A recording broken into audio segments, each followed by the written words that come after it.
Do you want to know what one of the most scariest things that can ever happen to you is? Hearing your name being called when the person whose voice you can hear is nowhere around you, possibly even miles away. That was what happened to me this one time, and I have never been so terrified. It all happened while I was staying at my best friend's house. My aunt, who now lived up in Vancouver, was sick, so my mom and dad had flown up to spend time with her and help her recover. We kinda made it into an adventure, partly, to take my mind off my aunt and the fact that my parents were hundreds of miles away from me. I was not a little kid, but we all miss our parents. Still, my friends' parents were cool, and there were a lot of kids from our middle school in their block. So, after homework and dinner, we'd head off to the golf course behind the houses and play manhunt. We were allowed to stay out pretty late, until it got dark, at least, and those games, they lasted for ages. It sure helped me forget about stuff. It was so much fun. One evening, I had found an amazing hiding spot, about as close to the fence on the golf course as I could manage, squeezing myself into a ball and feeling pretty good about not being found for quite some time. Then I heard a noise. Now, when you're playing manhunt with a bunch of over middle schoolers, hearing your name being called is not exactly unusual. It did sound like it was one of the girls, which I did think was a bit odd, but it was Ben's turn to hide.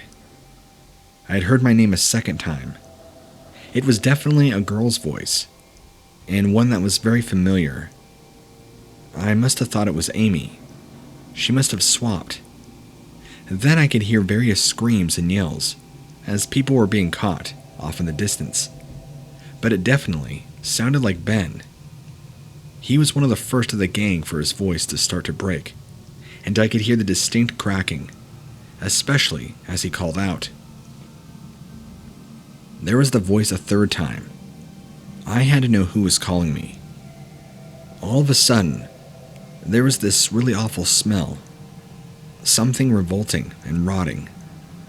I began to feel almost faint. My stomach was churning, and my head pounding. I could still hear my name being called over and over, and then I realized whose voice that was. My mother's. I could really clearly hear my mother's voice calling to me deeper in the woods, miles and miles away from where I knew she was, as I'd only spoken to her just a couple hours ago. And that smell, it was burning my nostrils. The next thing I remembered was my friends looking down at me, concerned looks all across all their faces. My buddy Will resting his arm on me. Once they'd gotten home, I told Will and his parents what had happened. They just looked at each other as I explained. The sound of my mom calling my name, the smell, the feeling of wanting to faint. They asked me if I actually saw anything. That got me thinking. I was imagining that they were going to just look at me pitifully, thinking the poor kid just misses his mom. Now they're asking if I had seen anything. I told them no, but I did smell something and hear something, even feel something. They looked at me in what looked like relief, which I found surprising after what I had just told them. Will's mom then explained to me that it was highly likely that I had heard and indeed smelt a Wendigo, that they were able to mimic voices and preyed on people that were feeling emotionally vulnerable. And of course the kicker was that the ground of the golf course had been built on was of course bought from Native Americans, not stolen or anything, but it had belonged to them. So it looks like I had a close call, but I will never ever forget hearing it call my name in my mother's voice. So creepy.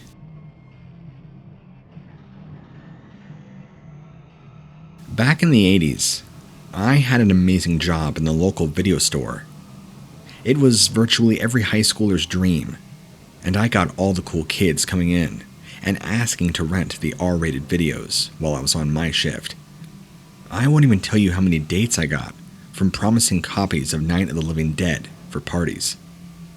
For some reason, the owner thought we should stay open extra late during the summer months, as if people would suddenly decide at midnight that they needed to watch the latest chiller. This also meant by that time I locked up. It was often closer to 12:30, and the roads were usually always deserted. I've had to watch out for various wildlife running across the road as I drove the 15 minutes back home, usually gulping a Slurpee to try and keep myself awake. So, when I saw the thing on the side of the road to start with, I thought that I was either imagining things or I'd finally lost it. It looked like something straight out of one of those movies.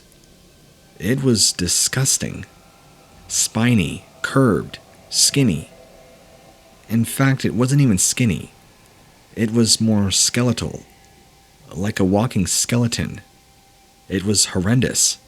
A large head, and what appeared to have antlers even, and also faintly glowing eyes. It appeared startled by my headlights, which I had on my full beams, so I got a pretty good look at this thing. I couldn't tear my eyes away, despite it being the most monstrous-looking thing I'd ever seen. Suddenly, it moved, and although it did not seem possible, this made it even more disturbing, as despite being stood on two legs, it scurried across the road in front of me on all four, like some form of messed up four-legged crab. You know that classic scene in The Exorcist, where Regan walks down the stairs all bent over backwards. It moved in front of me just like that, and then it was gone. It still stands out as one of the most messed up memories I've ever had. Honestly, I didn't have that job too much longer after that, and I always took a different way home. I know I might be an old-timer now, but that's a story that always sticks back in my mind as an encounter with something strange. Other than that, I've had no experiences or anything with ghosts, demons, or anything that goes bump in the night.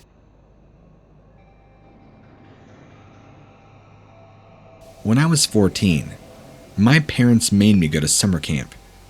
I pissed and moaned the whole way, as I would be the oldest kid there, save for the counselors. I felt embarrassed. I'd love to tell you that I was wrong, that I grew as a person that summer, or fell in love with somebody, or had my first kiss. But that's all BS. I had an awful time and hated every second of it. I don't know at all that pent-up anger helped, what happened the night before they sent me home, or whether it was pure coincidence. But it was the single most terrifying thing I have ever experienced in my life. Being the oldest there, I should have some sort of privileges, some kudos or having some sort of activity so many times. I mean, after all, I felt I was old enough that I could practically run the camp myself. But that year, just as I had feared, the majority of the campers were made up of spoiled rich kids, and they couldn't have cared less if I was 14 or 4. My life was made to be a living hell. The counselors were all do-gooders and brown-nosers, only interested in growing recommendations from the rich kids' parents for their college applications. So, I spent as much time as possible in the woods behind the lake, just alone. I'd either sneak off and deal with the inevitable reprimandation later, or head down there whenever there was a designated free time. It was during one of those times when I should have been attending some lame luau thing that I snuck away from. Anyway, when I got down to the lakeside, hiding in the trees and praying it would be some time before I was found, I'd also snuck some cigarettes down there and was enjoying a nice smoke when I heard a noise. Your typical crunching, and I thought I was caught. Perhaps a counselor had followed me. So I quickly put out my cigarette and popped a fresh mint in my mouth. I tried to sit as quiet as possible, hoping they did not see me and force me back. They didn't come any closer to start with, and then I was hit with a horrendous smell. It was awful, like a mixture between rotting food and somebody who let their dog go to the bathroom in their yard and didn't bother to clean it up. A couple of the smaller kids aren't too fond of cold showers, but I honestly couldn't think of anybody in the camp who would give off this kind of stench. I sat there thinking at last, whoever this was wouldn't be able to smell the cigarette smoke when I saw it. It stood near the lake, the light from the moon illuminating whatever form it had. It was tall and thin, and it almost seemed to appear to be like a walking skeleton. It actually looked like there were bits of skin hanging from several bones. Despite being very tall, it was hunched over, like its spine was bent or curved somehow. It had a head. Well, the best I can describe would be like the head or skull anyway, of a deer or an elk, with huge antlers. It didn't have any eyes that I can make out, just these deep black sockets. Its mouth appeared to be slightly open, but I couldn't tell if it was full of teeth. I imagined it was, though. It looked in my direction, the smell enhancing as it closed in on me. It didn't make a sound itself, just the crunching of the leaves as it walked towards me. Somehow, I pulled myself together, and I ran, as fast as I possibly could, back to camp, straight into the middle of the luau, in the arms of the head counselor, and then I just screamed and screamed. They eventually managed to carry me to the sick, and called the doctor and my mom. The doctor arrived and gave me something to make me sleep, and my mom drove down to get me in the morning. I didn't even tell them what had happened, apparently. They'd taken one look at me, and known something bad had occurred, and that I needed to go. When I told my mother, after we were safely home, miles and miles away from that camp, she told me off for sneaking away, and said it was most likely that I had seen an emaciated deer. Yeah, right. As if. I never forgot that image or that smell. It's been burned into my memory forever. And wouldn't you know, just a few years later, when I was feeling brave, I did a little digging out of curiosity. That camp was built on an old territory. And you know what? One of the ancient evil creatures from their traditions is the Wendigo. You do the math. Building things on Native American territory seems to not work out too well. Of course, this is all just speculative, but isn't it quite a coincidence that I had my experience?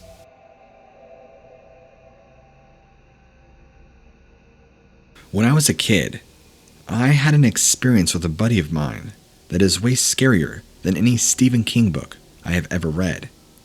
In fact, it still sends shivers down my spine to this day, and I have become a regular church-goer in hope that my belief in God will help protect me from ever seeing anything like it ever again. My buddy lived on the reservation, but went to the community junior high with me. We got on great, and our parents were friendly too, staying over at each other's houses, and me spending my afternoons on the res with him was just a part of our routine. The res itself was pretty small, but the land surrounding was vast. There were certain parts where there were uncertainties as to who exactly owned the land, and we were told to stay far away. That was really our only rule, and we always kept to it, until that fateful day when we broke the only real rule we'd ever been given. I can try to justify it best I can. You see, his parents didn't have a whole lot of money, and when he'd received the catcher's mitt, bat, and ball for his birthday, he couldn't wait for us to try him out. So, we headed off to the flattest ground we knew of, which of course bordered the no-go area, where the woodland was out of bounds. And well, you could probably guess where this is headed. It was my fault. He pitched a perfect ball, and I smacked it so hard. It would have been out of the diamond for sure. Home run, and thank you. Of course, it only goes right into the woods, doesn't it? I could see by the look on his face how distraught he was, and how torn between running off to get his brand new present and doing the one thing his parents had strictly forbidden. So, as a best friend should always try to do. I took the decision away from him and ran into the woods myself, therefore negating any guilt on his behalf, as he had done nothing wrong and had been unable to stop me. He shouted at me to come back, that he would face the disappointment from his parents. He'd save his allowance up for a new ball, but I stayed where I was, frantically searching for the damn ball and all the foliage. I was certain I had seen it, as I was headed over to the spot where I'd caught a flash of a brilliant white, when I was suddenly assaulted by an utterly revolting stench. Never had I smelt anything like it, but it immediately made me think of death and decay, of rot and flies. I covered my mouth and nose with my forearm and kept heading towards the ball, just a bit further. I had almost reached it when I heard a snap from behind me, followed by what sounded like heavy breathing and an almost sort of quiet roar, if that makes any sense. Now, I was afraid right then, but because I thought it might be some sort of animal. Maybe there were bears or wolves in the woods, and that was why we weren't supposed to come in here. Carefully turning around to see what kind of horrendous lion or something. When you're in a state of fear, your imagination runs wild when you're a kid. I was seeing what was awaiting me, but when I turned around, this wasn't an animal. It was not a person either. My friend heard me scream and ran as close to the edge of the boundary as he dared, screaming back to me to run. For just a moment, though, my feet didn't comply, despite every inch of me knowing I had to leave right there and then, or I would actually die. Of that there was no question. The thing in front of me was death incarnate, a two-legged creature with the skeletal body of a man, yet the head and antlers of a buck. Its eyes were a dull yellow, and seemed to be at the time 8 feet tall, if not larger. It seemed to snort, and it raised an arm, and thankfully, my legs decided to play ball, and I ran back to my buddy, and we sped off as fast as we could, all the way back to his house, crying and running. We ran straight into his kitchen, where I hurled myself at his mom, whilst he began screaming, using his native tongue that I had only heard a few times before. But I made out one word very clearly: Wendigo. Now, before I continue, in their language they actually have a word for Wendigo, and I don't even know it. I mean, I've heard it, but not enough to be able to repeat it or write it down. But after time, I've been able to learn that they have their own name for it. But I was able to make out that he did indeed say Wendigo, because afterwards, someone came to the house and did some sort of ritual. What I assumed to be was a medicine man. I was told he was very special and was here to help us. It did calm me down, but it unfortunately did not abate the nightmare that fueled me for years later. Thankfully, this didn't disrupt our friendship.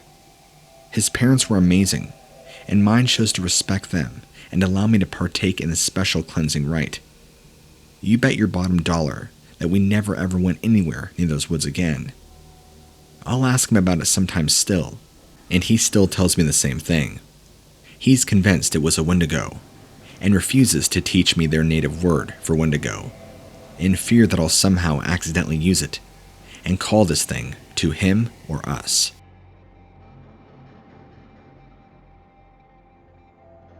I have a spot that I drive by, to and from work. When I have time to park those that I can either watch the sunrise or the sunset. That is my time, and in the day where I can either gather my thoughts or process them at the end of each day. The sunsets are especially enjoyable because the view of the western horizon. From that spot, it is completely unobstructed, except for maybe a cluster of trees in the distance. A few times, I've been lucky enough to see a herd of deer gathering. If I had been a photographer, I probably could have made $1 million or more. My story takes place after one trying and hectic day that I was certain I had to sit at my spot before I went home. unless I wanted to be an absolute wreck. I was rewarded well with my efforts. The sunset was wonderful. The largest gathering of deer yet wasn't the tall prairie grass right in front of me.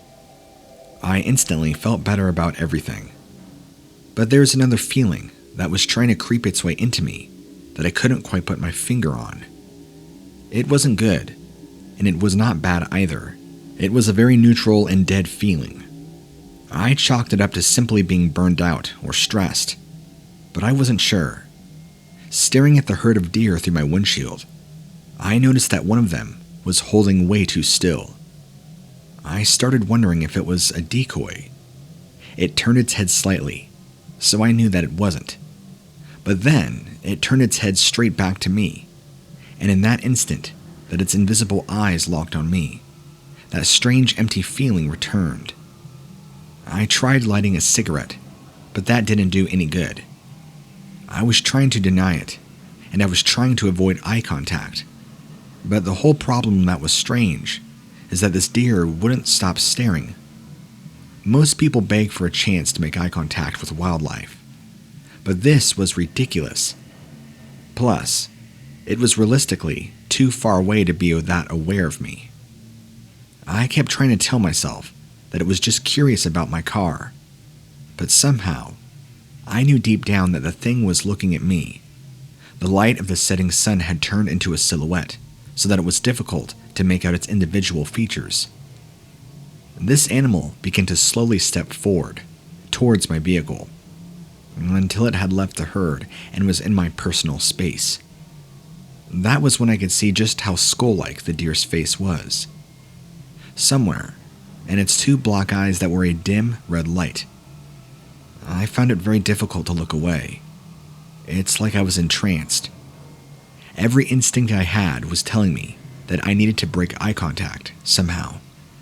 Perhaps even shut my eyes. And yet I also felt compelled to keep looking. That's when I became aware that the empty feeling was only growing. I also became aware of a gnawing hunger, which made me feel like I could have tackled and eaten every single one of the deer that I saw in the distance. Somehow in that moment, that's when the spell broke, and I started my car and I peeled out of that location. That bizarre empty feeling, that raging hunger stuck with me for a long time. I wasn't sure what I was looking at, but that deer, if that's even what it is, was trying to make me into something, or at least something about it was making me into something that I didn't want to be. Something empty and savage. Maybe you can help me and cue me in on what exactly I had encountered that day.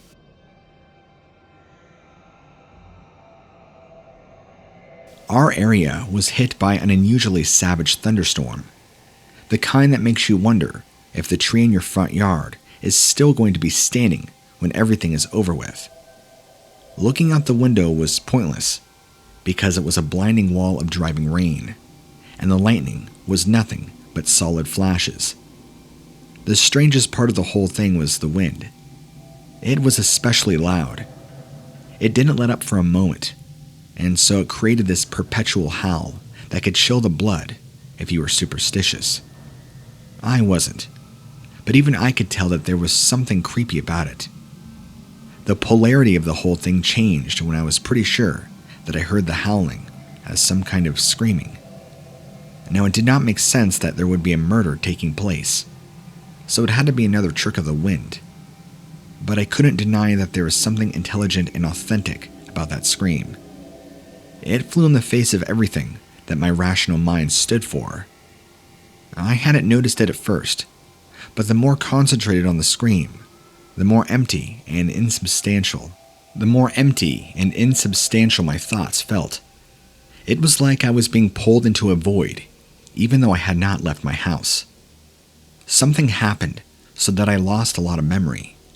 But all I know is the next thing that I remember is that I was outside in my backyard, in the torrential rain, looking for whatever was making that horrible screaming noise. And I did find an unexpected source. It seemed to be standing very high over me, as if this thing was 12 feet tall. It seemed to be covered in tattered hair.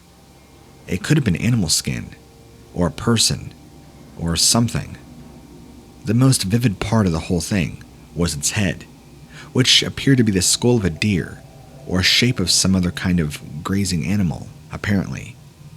It had too many sets of antlers to count, and they looked more like wicked thorns than antlers. Did that thing scream? But as long as I looked into its eyes, which I really couldn't see, everything felt okay. Another flash due to the lapse of memory, and I found myself back in my living room. The heat was on, but I could not get warm to save myself. I felt myself over. I wasn't injured.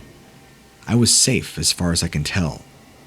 But something was definitely different, and there was something about not knowing what was wrong that made it that much more frightening. Or, it should have been frightening, but I couldn't muster the feeling. Actually, I couldn't muster any feeling. So I'm sending this story off to people like you in hopes that somebody believes me and can tell me exactly what happened.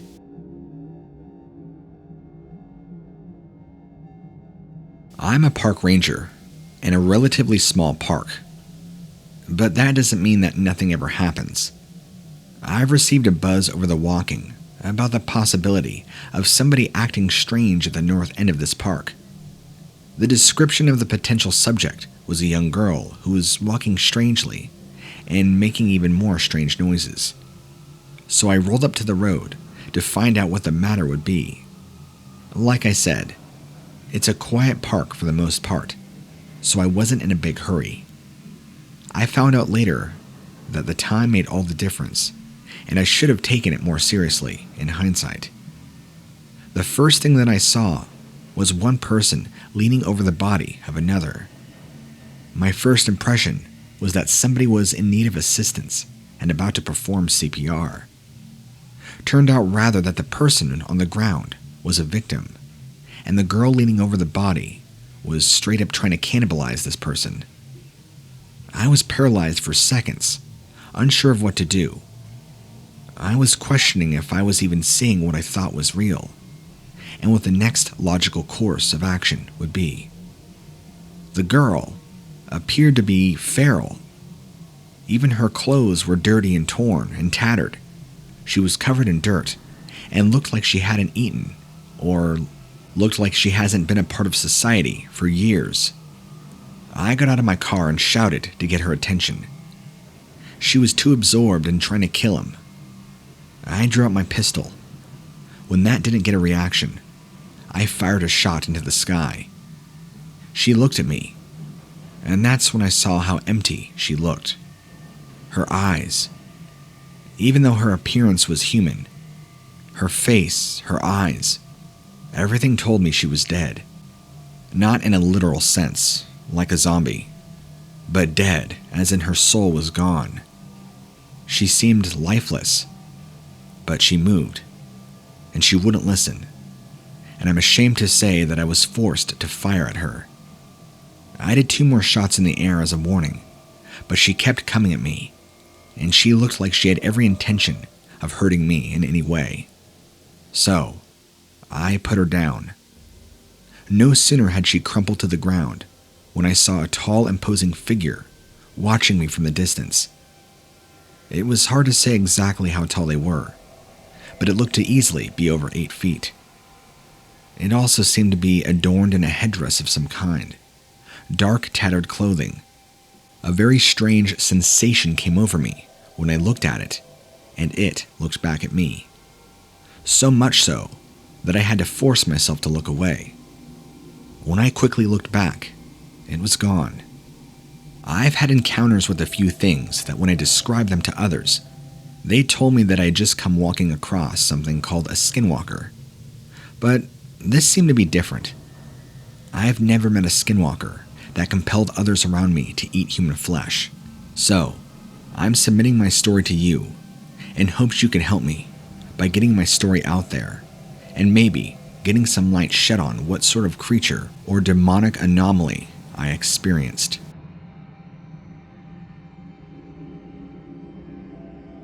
I take care of a substantial herd of cattle in the grand state of Texas. Those cows represented my entire life's work and my inheritance, so you can bet that I would take their well-being and safety very seriously. I went outside one morning to check on them and go through the morning chores with them, but I noticed that there was a cow on the ground that had not only been completely skinned, but everything had been eaten except for the muscle tissue around the head. And when I say everything has been eaten, I mean that there was nothing but bones. No entrails, no heart, lungs, hamstrings. Everything had been either taken or devoured. Given the condition the animal is in, I would have thought it would have been devoured. I did note that the skin was left in a heap. I spent a decent portion of the rest of the day near my cows, as much as possible, to see if I can see what sort of animal is on the loose that was capable of doing this much damage to a single cow. I mean, I guess a hungry enough coyote or wolf or similar could do that. But the manner in which this animal was killed and eaten seemed awfully gratuitous. I waited until the late afternoon, until I couldn't possibly stand around any longer. I still had work to do. I went back home without any answers. The next morning, there were 3 cows that had been butchered in a very similar fashion. Bones stripped the same way. Muscle tissue on the head and what appeared to be brain were still intact. Only this time, each of the animals were laid out on their back, and legs were sprawled out in 10 o'clock, 2 o'clock, 3 o'clock, and 7 o'clock positions. That was when my awareness shifted from the notion that there was an animal on the hunt to there possibly being some psychotic maniac. Somebody that was out there to scare me and profit from my hard labor. Although I couldn't think of what kind of black market there could be for cow meat in Texas. The next morning, things progressed to an even worse degree. Now, at this point, 6 cattle had been butchered, and they were arranged on their backs, but the skin had been stretched out into some shape of morbid wings on the ground beneath them and pinned to the earth with their own bones. Their forelegs were folded across their chest, also after the fashion of what looked to be angels. I got desperate, and then hired a couple of hands to watch my cattle overnight to see who or what was stealing and making death sculptures of my precious cattle. Of the 2 that I hired, only one survived the night to tell me what was going on. Evidently, the other put his own shotgun to his head and found a way to pull the trigger. The survivor, who was half out of his wits, told me that the cows were killed by none other than one of the cows themselves. At night, one of the cows came forward with 2 glowing eyes and an internal moonlight, peeled off its skin and stood on its hind legs. It hid somewhere in the pen things like old farm equipment that it used to butcher and kill and sculpt. It ate with an unnaturally ravenous appetite, everything that it possibly could from its kills, and the rest was left for people like me to discover in the morning. So now, I had the task of finding out what this thing is, and even if there was a way to kill it. I'm not even sure if I believed his story. For all I know, he's the one that's been up to trouble this entire time, and he killed the other individual. So in a nutshell, I'm not sure what I was going to do. Maybe I would take time to write it out, which I did. And after thorough police investigation, and being accused of potentially murdering my own hire, it's been a struggle. Some close family friends of mine have stepped forward recently and have told me what I'm dealing with is in fact a Wendigo. Is this true? Or is something crazier going on?